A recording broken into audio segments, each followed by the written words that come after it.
Know your place, waitress. The tearing fabric echoed like a gunshot.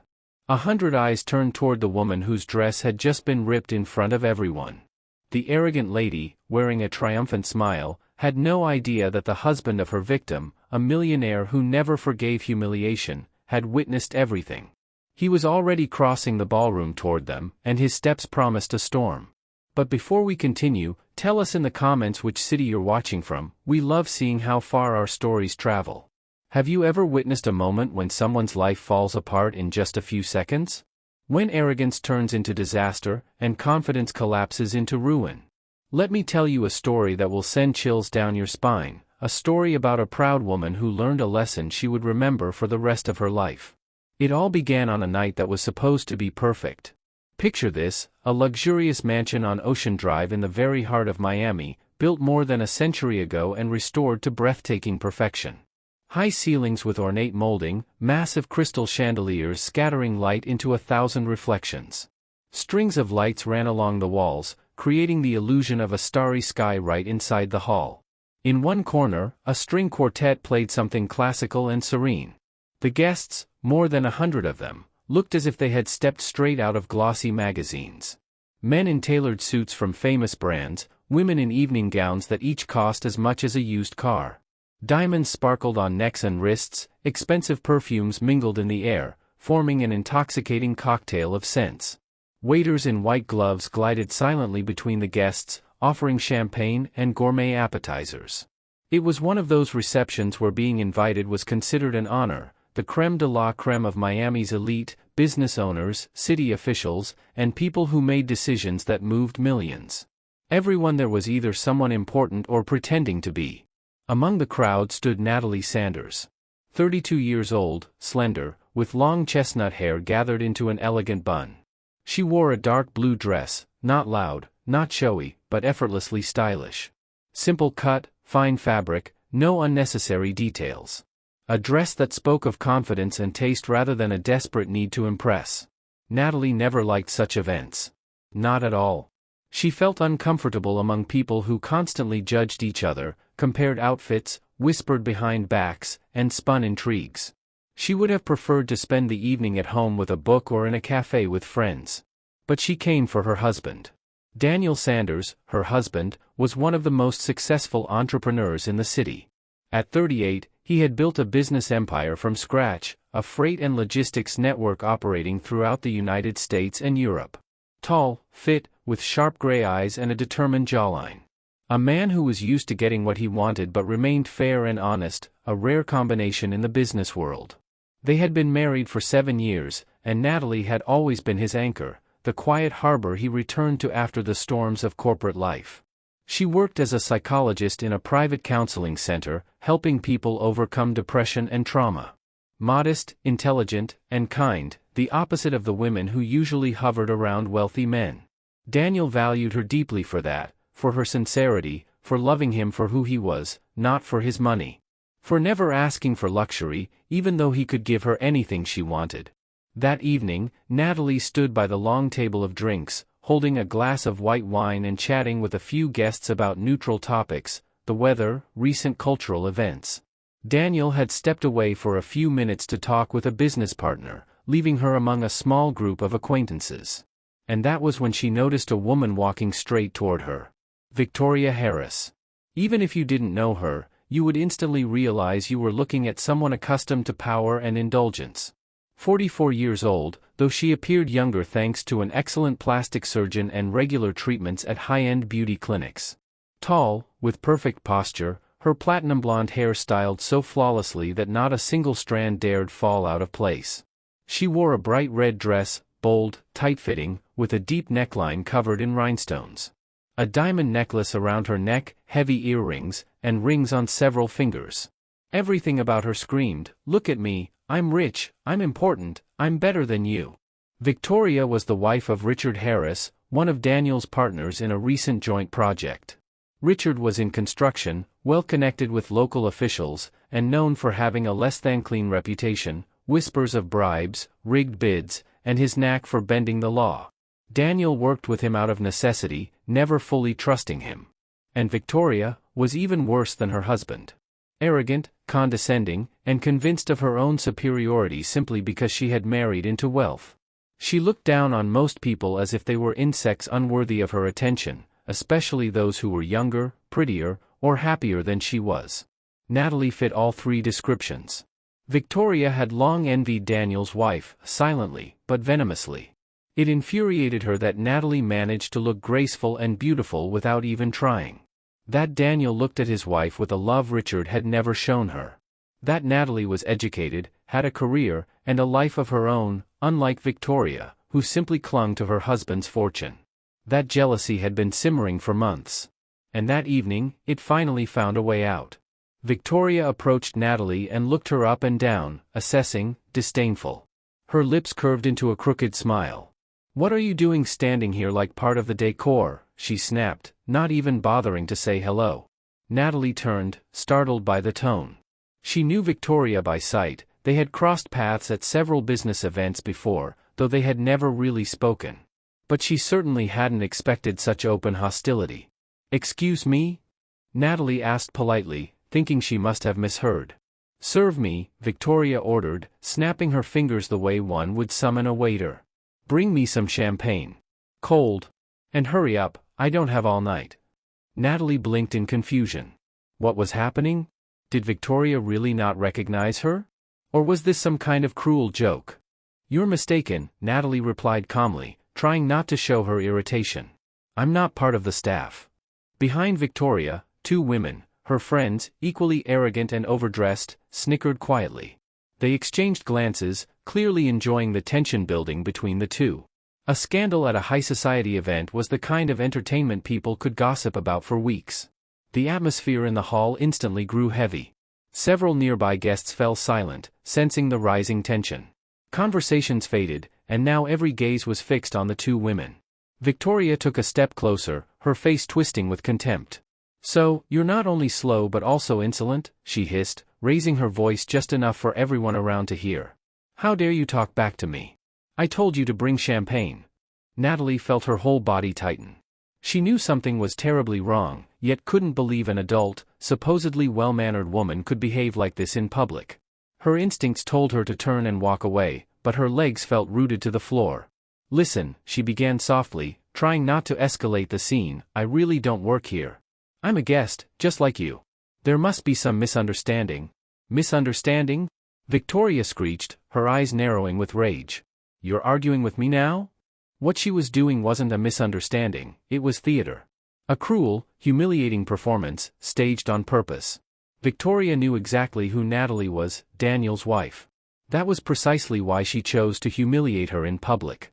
A plan had been spinning in Victoria's head for weeks. She wanted to drive a wedge between Daniel and her husband, Richard. She wanted to destroy their partnership. Why? Because a week earlier she'd learned that Richard was planning to give Daniel a larger share in their new project, a residential development that promised enormous profits. Victoria believed her husband deserved the lion's share, not to split it with anyone. And she knew Daniel's weak spot, his wife. If she humiliated Natalie in public, insulted her so deeply that Daniel couldn't stand it, he'd end his partnership with Richard. Without Daniel's reputation and connections, the project could collapse. Then Richard would have to find new partners on less favorable terms, or sell his share altogether. Cold, calculated malice.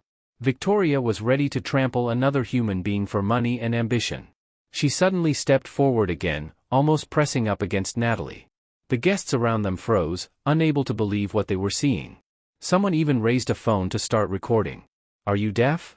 Victoria spat. "Or just stupid? Waitresses like you should stay quiet and do as they're told." And then she did something no one expected. Victoria grabbed Natalie by the neckline of her dress with both hands and yanked hard. The sound of tearing fabric sliced through the room like a gunshot. Time seemed to stop. Natalie felt the dress rip at the seam, the cool air against her bare skin, and the weight of 100 stares piercing her. She froze, unable to move, unable to breathe. Shame. Burning, unbearable shame flooded over her. Her cheeks flamed, her heart pounded so violently it felt like it might burst from her chest. She instinctively tried to cover the torn dress with her hands, but it was too late, everyone had already seen. The hall erupted with motion. Someone gasped. Others turned away awkwardly. And some, Too many smirked, enjoying the spectacle of another's humiliation. Victoria's two friends giggled openly behind their manicured hands. Why did you do that? Natalie whispered, her voice trembling, tears threatening to break free. Victoria lifted her chin proudly, tossed her flawless hair back, and said coldly, with cruel satisfaction. Because waitresses don't belong among respectable people. Know your place, girl. Triumph. She felt it surge inside her. The plan was working. Daniel would appear any second, furious, publicly denounce Richard or Victoria, and their partnership would crumble.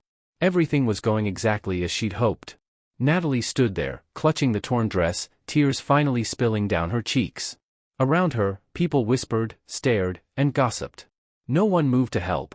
No one stood up for her. The guests simply watched, as if they were witnessing another episode of some twisted reality show. But Victoria didn't know one thing. She didn't know that Daniel had seen everything. Every moment. He was only a few yards away, standing behind a column, speaking with a group of businessmen about a new contract. When he heard Victoria's raised voice, he turned, and saw her grab his wife's dress. Saw the fabric rip.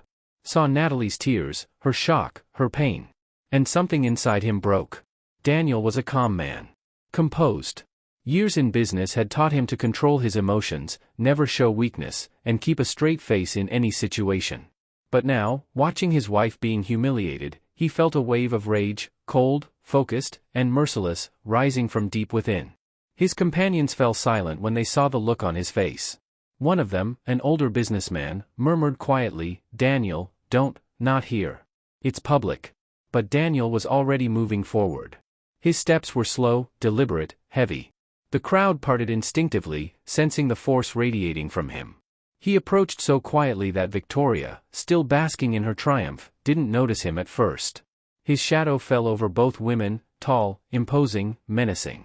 His voice came low, but every word was heard throughout the hall, for the music had stopped and the guests stood frozen. "Would you mind explaining to me what exactly you just did?" Victoria spun around. Her face, triumphant just a second ago, went pale instantly. She recognized that voice. She recognized that man. And in that moment, too late, she realized he had seen everything. She stammered, her voice trembling. "I thought she was part of the staff." "You thought?" Daniel repeated, his tone dripping with icy disdain that made several guests step back involuntarily. "Or did you know perfectly well who she was?" Victoria opened her mouth but no words came out. Her mind scrambled for an excuse, but everything she thought of sounded weak and pathetic. Daniel stepped closer, his gray eyes fixed on her with such intensity that she felt like an insect trapped under a magnifying glass. "The woman you just publicly humiliated," he said slowly, emphasizing every word, "is my wife. Natalie Sanders. A psychologist, a PhD, someone who has helped hundreds of people overcome their struggles. A woman who has never insulted or belittled anyone in her life. And you dared to—" He didn't finish. He simply looked at her, a look so sharp, so filled with restrained fury that Victoria flinched as if struck. The hall fell completely silent. Even breathing felt too loud. Some of the women covered their mouths in shock.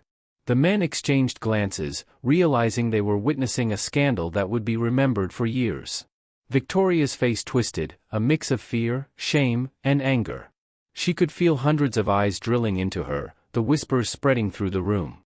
Her carefully built image of an elegant, influential lady was crumbling before her eyes. This was a misunderstanding," she stammered, desperate to save face. "I truly didn't know. I'm so sorry." "No," Daniel interrupted coldly. "This wasn't a misunderstanding. Misunderstandings happen by accident. What you did was deliberate and cruel. You grabbed my wife, tore her dress, humiliated her in front of everyone. And now you're trying to excuse it with cheap apologies." He took off his jacket, expensive, perfectly tailored, and gently draped it over Natalie's shoulders. She was still trembling, clutching the torn dress. The jacket was warm, smelling faintly of his cologne, and she felt a bit of her tension melt away. "Thank you," she whispered, her eyes full of tears and gratitude. Daniel wrapped an arm around her shoulders, pulling her close to shield her from the staring crowd. Only then did he turn back to Victoria. "Do you know what's truly disgusting?" he continued, his voice quieter now, but even more dangerous for it. "Not that you humiliated someone, that happens every day, unfortunately. What's disgusting is that you did it publicly, deliberately, and enjoyed it. You took pleasure in another person's pain. Victoria opened her mouth to object, but Daniel didn't let her. That's not refinement. That's not class. And it's certainly not what makes someone part of high society, he said, sweeping his gaze across the silent hall. It's cruelty, cruelty disguised as sophistication. The arrogance of people who think money gives them the right to treat others like dirt. The guests remained silent. Some nodded in agreement, others looked away, stung by guilt, realizing they, too, had at times looked down on those who served them. At that moment, a man in his 40s pushed through the crowd, heavy-set, red-faced, his movements nervous. Richard Harris, Victoria's husband, had heard the commotion and came to see what was happening. The moment he saw the scene, his wife pale and trembling, Daniel's icy stare, Natalie's tear-streaked face, he realized immediately that something serious had occurred. "Dan, what's going on?" he asked, trying to sound friendly, though his voice betrayed unease. Daniel looked at him with a calm, assessing gaze. "Ask your wife, Richard. Ask her what she just did." Richard turned to Victoria, who mumbled something incoherent, eyes cast downward. He frowned, confused. Victoria ripped Natalie's dress, Daniel explained clearly, loudly enough for everyone to hear. In public. Called her a waitress. Humiliated her, deliberately. Richard's face turned crimson. He understood exactly what that meant. It meant the end of their partnership. It meant Daniel would never work with him again. And without Daniel, without his reputation, his connections, their new project was doomed. This must be some mistake," Richard stammered, trying to defuse the situation. "Vic, tell him it's a misunderstanding." But Victoria stayed silent, biting her lip, unable to meet anyone's eyes. And in that charged moment, when the air seemed to crackle with emotion, allow me to remind you, if this story has moved you, if it resonates with you, give it a like, subscribe to the channel, and share in the comments what you think of people like Victoria. Because things are about to get even more intense, and you won't want to miss the ending. Daniel turned to address the guests. His voice was firm, commanding. "I hope everyone here understands what just happened. What was done to my wife was done to me personally. It was an insult not only to her, but to me, to our family." A wave of unease, surprise, and sympathy rippled through the crowd. People exchanged glances and whispered among themselves. Some nodded in agreement. Others looked at Victoria with open condemnation.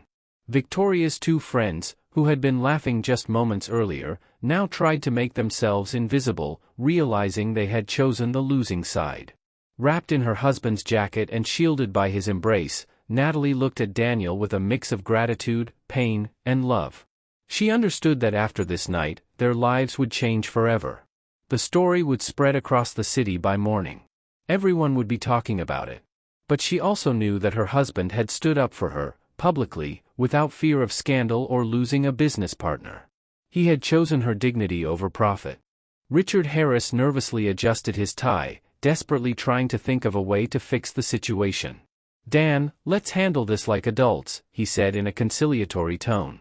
"Vic lost her temper, sure, but we can talk this through calmly." "No, Richard," Daniel interrupted, his voice steady but unyielding. "There's nothing to talk about. Your wife deliberately humiliated mine. And I'm not going to forgive it or pretend it didn't happen. But we have a project." Richard blurted out, panic rising in his voice. "The residential complex. We've invested so much, we have plans." "The project is over," Daniel cut him off. "Tomorrow morning my lawyers will prepare the documents for my withdrawal. Find yourself another investor." Richard's face turned ashen. He knew perfectly well what that meant.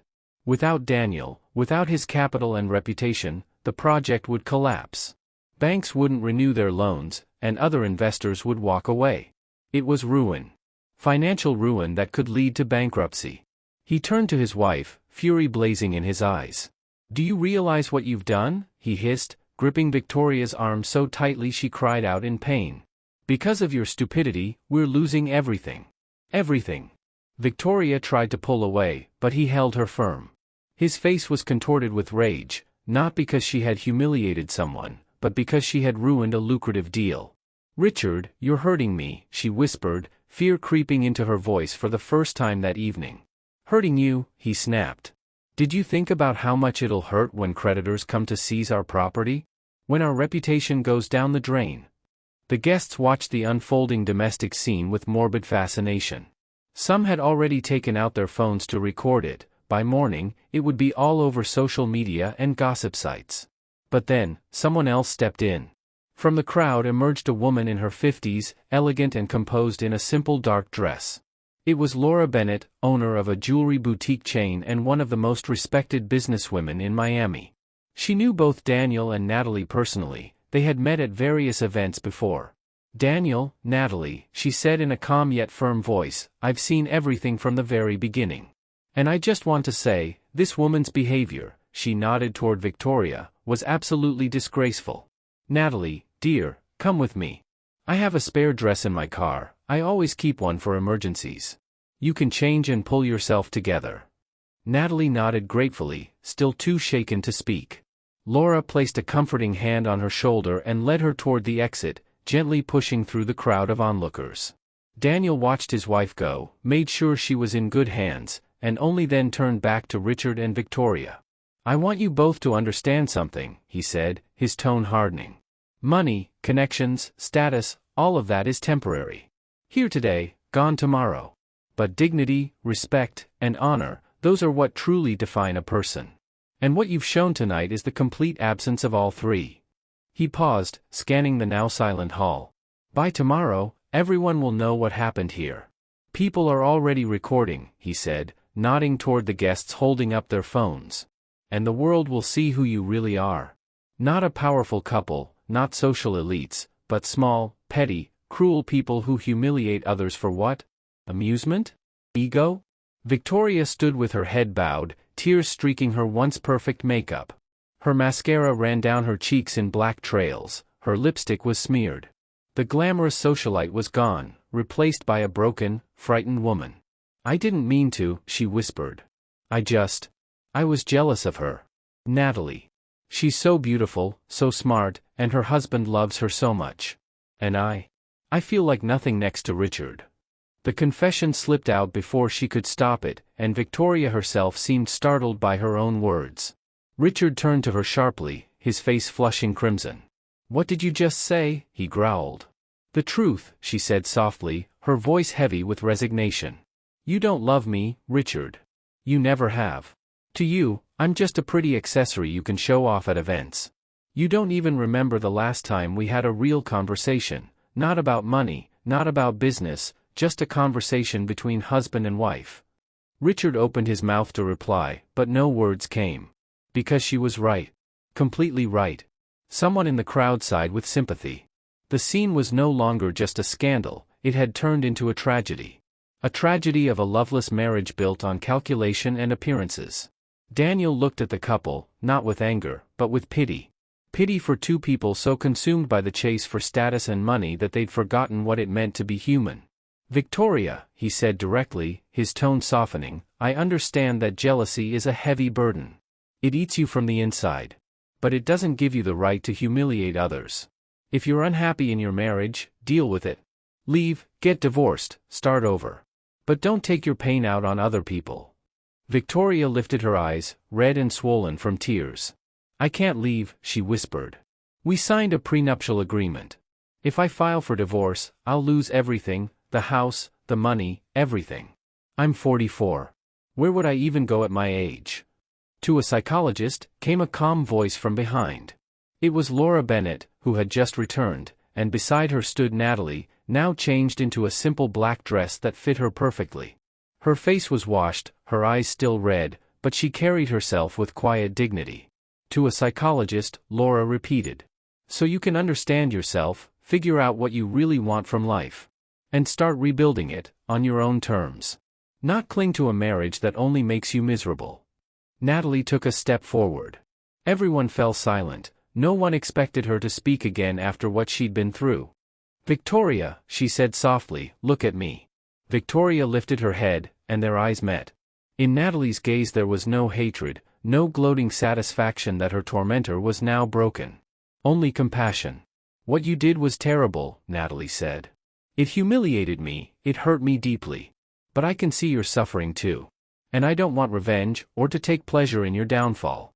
I want you to understand something simple: happiness isn't in money or status. It's inside us. Her words were so sincere, so full of kindness, that the hall fell completely silent. Even those who had been whispering stopped talking. Victoria stared at her, wide-eyed, unable to comprehend how this woman, the one she had publicly humiliated, torn her dress, and called a waitress, could speak to her so calmly, even kindly. You don't want to get even?" Victoria whispered in disbelief. "No," Natalie shook her head. "Revenge never makes anyone happier. It only adds more negativity to the world. I've been a psychologist for 7 years, and I've seen hundreds of people destroy their own lives out of jealousy, anger, or the need to get back at someone. Do you know what I always tell them?" Victoria stayed silent, waiting for the answer. "That the only person you truly punish with your bitterness," Natalie said gently, "is yourself. I can see you're unhappy. Your marriage is a cage you don't know how to escape. And instead of looking for a way out, you lash out at others." She took another step closer, and Daniel didn't stop her. He knew his wife understood exactly what she was doing. "If you want, come see me for a session," Natalie offered, and a murmur of surprise swept through the hall. "Free of charge. We'll talk, go through things together. Maybe we'll find a way out of the trap you're in." Victoria stood frozen. The woman she had tried to humiliate, crush, and turn into a joke was now offering her help. Free, professional help. It was unbelievable. Tears streamed down Victoria's face again, not of shame or fear this time, but of remorse and gratitude. "I don't deserve," she began, but Natalie interrupted softly. "Everyone deserves a second chance. Everyone has the right to make things right and become better."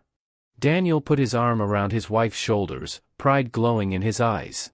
He'd always known she was extraordinary, but tonight she had surpassed every expectation. Instead of demanding punishment for her offender, she had extended a hand of compassion. Richard Harris stood off to the side, his expression slowly changing. Anger gave way to something else, shame, perhaps, or realization. He looked at Daniel and Natalie, the way they supported and protected each other, the love that bound them, and understood that there was nothing like that in his own marriage. Only calculation, pretense, emptiness. "Dan," he said quietly, I want to apologize. For my wife. For not stopping her, for not being the man I should have been. And for myself, too. You're right about everything you said. Somewhere along the way, we lost who we were. Chasing money, chasing status, we forgot about simple human decency." Daniel looked at him for a long moment. "Richard, I accept your apology. But the partnership is still over. Because I can't work with people I don't trust. And once trust is broken, it's almost impossible to restore." Richard nodded, knowing there was no point arguing. "I understand. And I don't blame you." He turned to Victoria, and for the first time in years, there was something human in his eyes. "Let's go home," Richard said wearily. "We need to talk. About a lot of things." Victoria nodded. Before leaving, she looked at Natalie one more time. "Thank you," she whispered. I'll come to see you. I promise." "I'll be waiting," Natalie replied with a gentle smile. The Harises left the hall under dozens of stares, disapproving, curious, sympathetic. Their exit was quiet, stripped of the pomp with which they had arrived. As soon as the door closed behind them, the atmosphere in the room changed. Guests began to speak more freely, buzzing with excitement, discussing the extraordinary scene they had just witnessed. People approached Daniel and Natalie one after another, some offering support, some admiring Natalie's composure, others simply wanting to shake hands. An elderly businessman, Michael Peterson, a man of the old school respected throughout the city, stepped forward, bowed slightly, and gallantly kissed Natalie's hand. "Young lady," he said with genuine respect, "tonight you gave us all a lesson in dignity, compassion, and true strength of spirit. I know many who would have demanded revenge after such humiliation. But you chose kindness instead. That's rare these days." "Thank you," Natalie said, blushing slightly. "I just followed what my heart, and my profession, told me to do." "Your husband is a lucky man," Michael added, turning to Daniel. "Cherish her. Women like her are 1 in a million." "I know," Daniel replied, pulling his wife closer. "And I do." Laura Bennett, who had remained nearby the entire time, spoke quietly. "Natalie, if you ever need help, with the Harisas or anyone else, come to me. I've got good connections and excellent lawyers. I won't let anyone hurt you again." "Thank you, Laura," Natalie said warmly. "But I think the worst is behind us." The evening gradually returned to normal. Music started playing again, waiters resumed serving, and guests broke into small groups, discussing what had just happened. But the atmosphere was different now, more human, somehow softer. People looked at one another differently, perhaps reflecting on their own behavior. Daniel and Natalie stepped out onto the balcony to breathe in the fresh air, away from people and emotions. Miami stretched out before them, the city lights shimmering, the Atlantic Ocean glistening in the distance, stars hanging high above. It was peaceful. "How are you feeling?" Daniel asked, wrapping his arms around her from behind and holding her close. "Honestly? Still shaking," Natalie admitted. "It was horrible. When she tore my dress, I felt so defenseless, so humiliated." "I'm sorry I didn't step in sooner," he said softly, guilt in his voice. "I saw her come toward you but never imagined she'd do something like that." "You're not to blame," Natalie turned to face him. "No one could have predicted it. But you stood up for me. Publicly. Without fear. You sacrificed your partnership, your project." "That wasn't a sacrifice," he interrupted gently. "It was a choice. And I'll always choose you. Always." They kissed, long and tenderly, forgetting the world around them. A week passed. Miami was buzzing.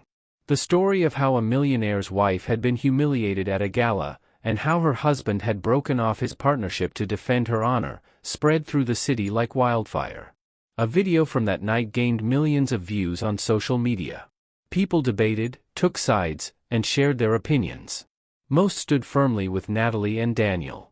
Comments praised dignity, love, and the courage to protect those you care about.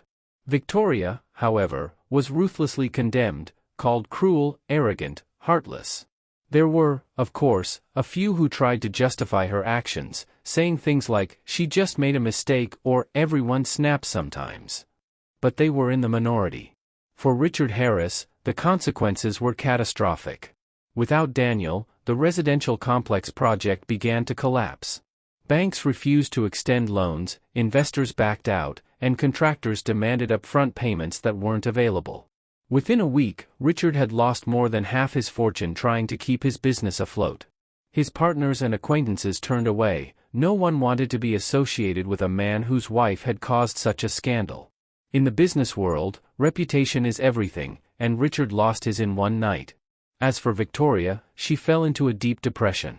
She stopped leaving the house, ignored calls, and avoided social media, where thousands of strangers tore her apart in comments. The same friends who had laughed with her that night now pretended not to know her.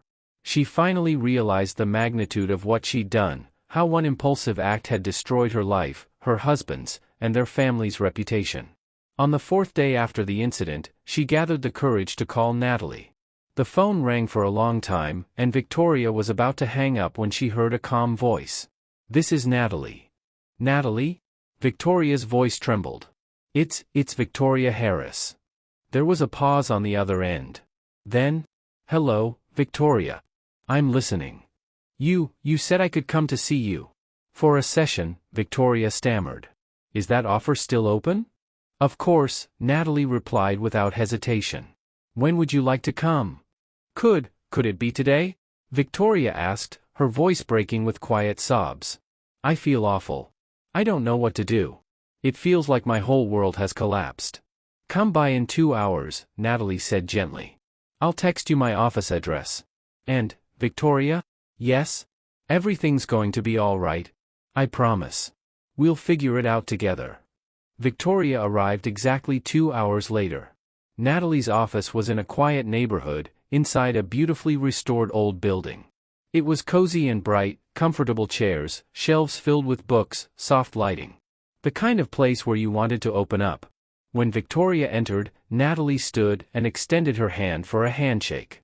There was no judgment in her eyes, no coldness, just professional warmth. "Please, have a seat," she said, gesturing toward a chair. The moment Victoria sat down, she burst into tears. Everything she'd bottled up over the past week, shame, fear, despair, poured out. Natalie silently handed her a box of tissues and waited until the first wave of emotion subsided. "I'm sorry," Victoria said between sobs, wiping her face. I can't do this anymore. Everyone hates me.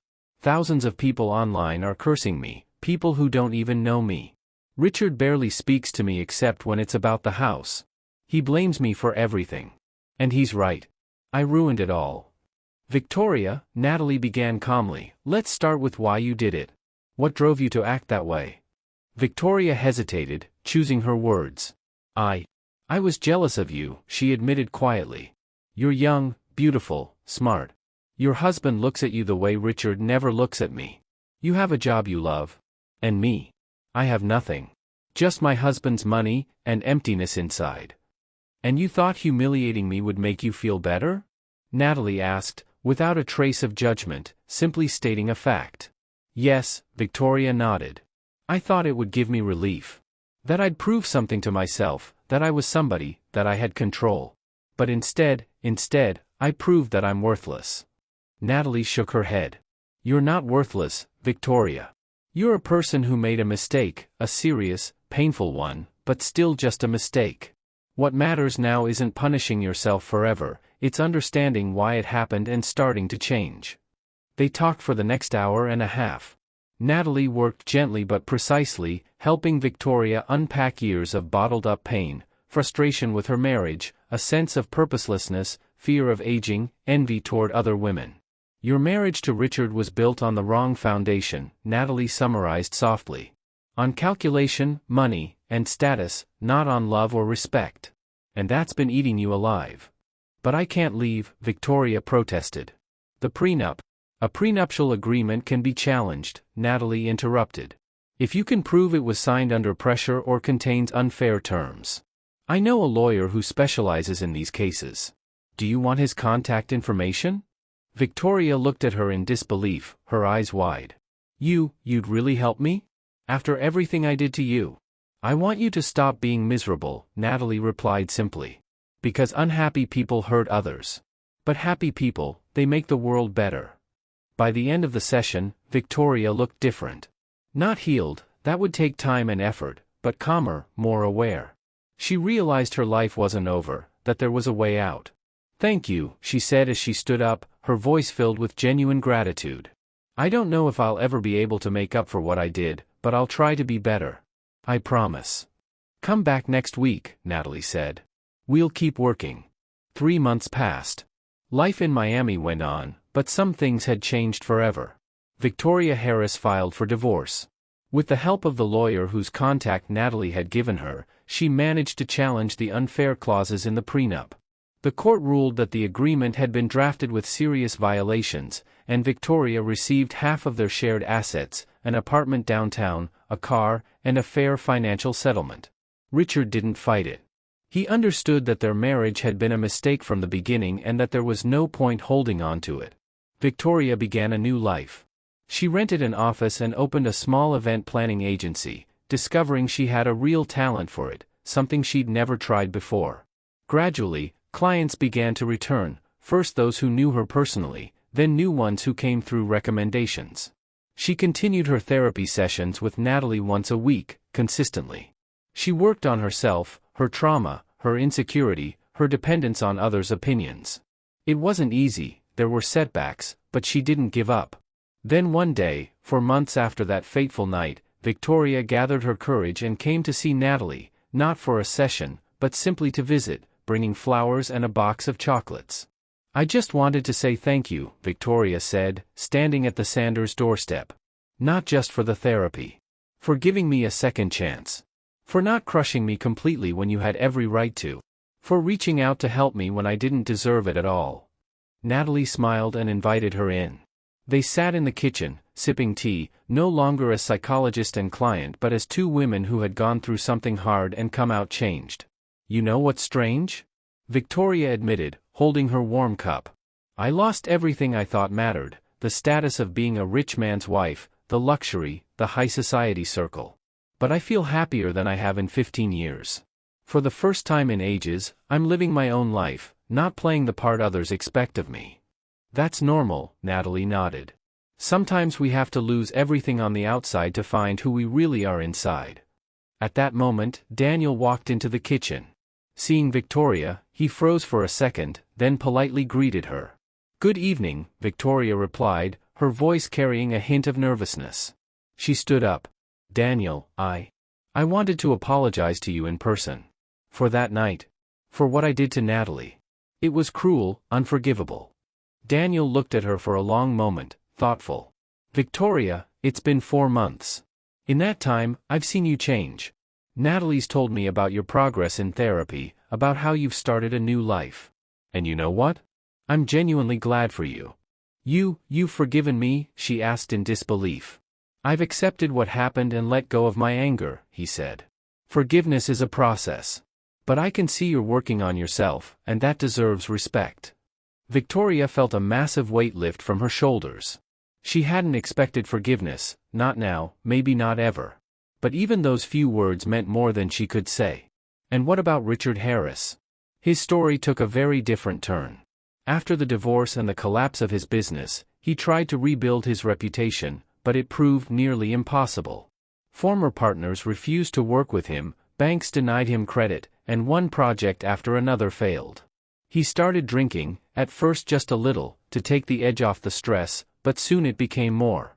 His apartment turned into a mess, he stopped taking care of himself, and he hit rock bottom. One night, drunk and desperate, he decided to drive to Daniel's house, to settle things like men, demanding he return to their partnership. Getting behind the wheel intoxicated was already a crime. He drove fast, recklessly, cutting off other cars. At one intersection, he lost control, ran a red light and crashed into a utility pole. The car crumpled into twisted metal. Richard was lucky, he survived. But he broke his leg in 2 places, suffered a concussion, and had multiple bruises. He lost his driver's license for 3 years and faced criminal charges for driving under the influence. Lying in a hospital bed, his leg in a cast and his head pounding, Richard finally began to think about his life, how he'd ended up here, how he'd lost everything, his wife, his business, his health, and his self-respect. A local priest, Father John, an elderly man with kind eyes who often visited the hospital, came to see him. They talked for a long time. For perhaps the first time in his life, Richard was completely honest. He spoke about his sins, about betraying people in business, about how he'd treated his wife, and about the night that had started it all.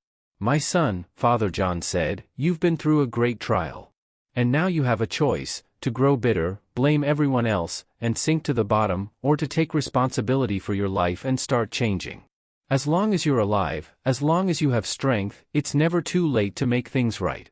Those words sank deep into his heart. When Richard was discharged from the hospital, he began rebuilding himself. He completed a rehabilitation program for alcohol addiction at a specialized clinic and joined a support group for businessmen who had gone through crises. He sold what was left of his business, paid off his debts, and took a job as a regular manager in a construction company, the same position he'd started in 20 years earlier. His salary was a fraction of what he once earned, but the money was honest. He rented a small 1-bedroom apartment on the outskirts of the city and adopted a shelter dog, a mixed breed named Rex, who became his only companion. Every evening, they walked through the park, and Richard slowly learned how to live differently, simply, without pretense, without the constant race for money and status. One day, 6 months after that fateful night, he ran into Daniel on the street by chance. Both men froze, unsure what to say. "Hey," Richard spoke first. "How have you been?" "I'm fine," Daniel replied evenly. "You? I heard about the accident." "Yeah," Richard nodded. "It was a wake-up call, a final warning from life, you could say. I've had a lot of time to think." They stood in awkward silence for a moment before Richard took a breath and said, "Dan, I wanted to apologize. For Victoria, for that night, for everything. I was a bad man, a bad husband, a bad partner. I know saying sorry doesn't change anything, but I needed to say it." Daniel studied him. Richard looked different, thinner, dressed simply, his face tired but honest. There was no trace left of the arrogant, self-satisfied businessman he once was. "I accept your apology," Daniel said quietly. And I'm glad you found the strength to change. That's not easy. You know what's funny? Richard said with a bitter smile. I lost everything: money, status, connections. I live in a tiny apartment and work for a salary that used to be my pocket change. But I feel more alive now than when I was earning millions. For the first time in years, I sleep peacefully, because I don't have to lie, cheat, or look over my shoulder anymore. Daniel nodded, understanding. Money isn't evil, Richard. The evil is what people are willing to do for it. To betray, to trample others, to lie. That's what destroys everything. You're right, Richard agreed. It took losing everything to finally see it. They said goodbye, not as friends, the wounds were still too fresh for that, but with mutual respect, as two men who had faced their trials and come out wiser. Another year passed. A year and a half since that unforgettable night at the mansion on Ocean Drive. Daniel and Natalie lived happily. Their relationship had only grown stronger after that ordeal. They had learned how precious it was to cherish and protect each other. Daniel continued running his business successfully but made more time for family. Natalie opened her own mental health and wellness center, a bright, spacious place with a team of specialists helping people every day. Victoria had completely turned her life around. Her event planning agency flourished. She found her niche organizing intimate, elegant gatherings rather than flashy displays of wealth. She even met someone, a man her age, a history teacher, the complete opposite of Richard. Modest, kind, intelligent. With him, she could finally be herself. She and Natalie, surprisingly, became friends. Not close ones, too much had happened between them, but they stayed in touch, saw each other from time to time, and supported one another. Richard continued working at the construction company. His colleagues valued him for his professionalism and honesty, qualities he'd rediscovered within himself. He started a blog where he openly shared his story, how he'd once been rich and powerful, how he'd lost everything through greed and arrogance, and how he started over. The blog went viral, thousands read it, commented, and shared their own experiences. And then, a year and a half later, something unexpected happened. Daniel and Natalie organized a charity gala to support children from low-income families. The event was to be held in that same mansion on Ocean Drive, the very place where everything had once fallen apart. Natalie hesitated at first, unsure whether to return there. But then she decided it would be symbolic, to come back to the place of her humiliation, now as the host of a kind, meaningful event. And she did something surprising: she invited Victoria to organize the evening. She trusted her with this important task. Victoria was stunned. "Are you sure?" she asked. "People will talk. They'll say you forgave the woman who humiliated you." "Let them talk," Natalie said calmly. "I know the truth. You've changed. You've become a different person. And you deserve a second chance." The charity evening was a success. Victoria handled everything flawlessly, every detail was perfect, and the atmosphere was warm and heartfelt. Many people attended, and a significant amount was raised for the children. Among the guests was Richard. He came quietly, wearing a simple suit, avoiding attention. He donated a small sum, all he could afford on a manager's salary. At one point, the four of them, Daniel and Natalie, Victoria and Richard, found themselves standing together off to the side, in the very spot where, a year and a half earlier, the drama had unfolded. "It's strange to be here again," Victoria said softly, looking around the hall. "In the same place where I made the biggest mistake of my life. But it's a different place now," Natalie replied. "And we're different people. We've grown, changed, become better." Richard nodded. "I'm grateful for that fall," he admitted. "Without it, I would have kept spiraling downward without even realizing it." "We're all grateful," Victoria added. "For the lesson. For the second chance. For people in this world." She looked at Natalie and Daniel, who are capable of forgiving and helping others. Daniel wrapped his arm around his wife's shoulders. "You know what I've learned," he said. "Dignity isn't something that comes from status or money. Dignity is a choice, how you treat others, how you face life's blows, how you rise after you fall. And more than that," Natalie added, "dignity is the ability to forgive. Not to forget or excuse, but to forgive, and give someone a chance to change." They raised their glasses, filled with non-alcoholic champagne, because Richard no longer drank, in a silent toast. To new beginnings, to second chances, to the wisdom born of pain. The evening ended late. Guests thanked the organizers as they left. The children from the shelter, who had attended part of the event, left smiling, clutching their gifts. Daniel and Natalie were the last to remain. They stood on the mansion balcony, looking out at the lights of Miami, the city that had witnessed both their trials and their triumph. "Are you happy?" Daniel asked, holding his wife close. "Yes," she replied without hesitation. "Very. And do you know why?" "Why?" "Because that terrible night taught me to appreciate what we have," she said, turning to face him. "It taught me that true strength isn't in revenge, but in compassion. That helping people change is far more powerful than punishing them for their mistakes." They kissed under the starry sky, and somewhere below, on the streets of Miami, life went on, messy, unpredictable, yet full of possibilities for those willing to change. And the story of the arrogant woman who tore the dress of a modest guest, not knowing her victim's millionaire husband was watching, became a city legend. A legend about dignity, forgiveness, and the belief that everyone deserves a second chance, if they're ready to change. If this story touched your heart and made you reflect on what truly matters, on dignity, forgiveness, and the courage to grow, click the super thanks button, that little heart with the $sign below the video. Every time you do, you help us keep creating stories that inspire and remind us that even after our biggest mistakes, we can always start again. Thank you for staying with us until the end of this emotional and meaningful story about how one evening changed the lives of 4 people. Tell us in the comments, which moment moved you the most? Daniel's public defense of his wife, Natalie's offer of help to her offender, or the transformation of Victoria and Richard into better people? Subscribe to the channel and turn on the bell icon so you won't miss new stories about dignity, forgiveness, and the strength of the human spirit. Give this video a like if you believe that people can change, that forgiveness is stronger than revenge, and that compassion is the truest form of strength. And before you go, check out the next story we've prepared for you on the screen. It's also about how a single act can change everything. We're sure it'll make you think, and maybe even bring a tear to your eye.